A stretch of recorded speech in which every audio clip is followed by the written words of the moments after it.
নতুন ভিডিও নিয়ে আপনাদের সামনে হাজির হলাম। যারা বুফে খেতে যান তাদের জন্য আজকে একটি নতুন ভিডিও। আমার কথাগুলো আপনারা অবশ্যই মনোযোগ সহকারে শুনবেন।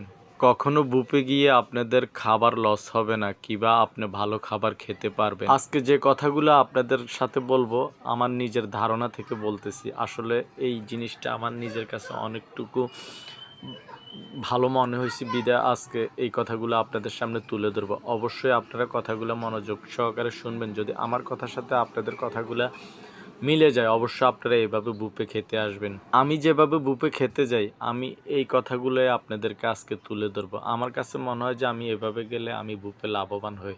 আর আপনারা যদি আজকে আমার কথাগুলো শুনে এভাবে যান তাহলে আপনারা লাভবান হতে পারে। আমি যদি কখনো বুফে যাই আমি রবিবারে যাই, আর রবিবারে যাওয়ার কারণ আছে, অবশ্যই একটা কারণ আছে। সেই কারণটি হলো কি, শুক্র শনিবার খুব অনেক লোক হয়। অনেক লোক হওয়ার কারণে খাবার মন মতে খাওয়া যায় না। তারপরে আরেকটা সমস্যা হলো আপনি শুক্র শনিবার অতিরিক্ত লোক থাকার কারণে তাদের কোনো বাসি খাবার থাকে না।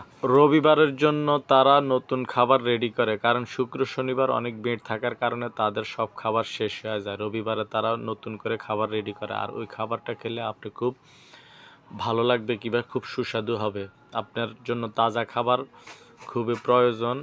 আমি তাজা খাবারের আশায় ওইখানে যাই রবিবারে। আরেকটা জিনিস হলো আপনার রবিবারে চাপ খুব কম থাকে শুক্র শনিবারের তুলনায়। কারণ অনেক সময় দেখা গেছে কি, আপনি শুক্র শনিবার অনেক লোক থাকার কারণে দেখা গেছে অনেক খাবার শর্ট পড়ে, কিংবা অনেক খাবার তারা ডাবল করে দিতে পারে না। এই ক্ষেত্রে দেখা যায় আপনি যে খাবারটি আপনার কাছে খুবই ভালো লাগছে, দেখা গেছে আপনি অনেক লোকের কারণে এই খাবারটা পাচ্ছেন না।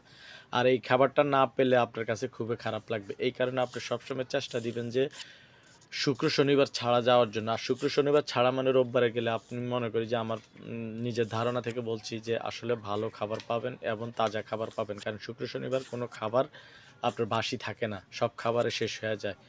এই বলে আমার আজকের ভিডিওটি আপনাদের সামনে উপস্থাপন করলাম। অবশ্যই আমার ভিডিওটি দেখে আমাকে লাইক এবং কমেন্টস করবেন।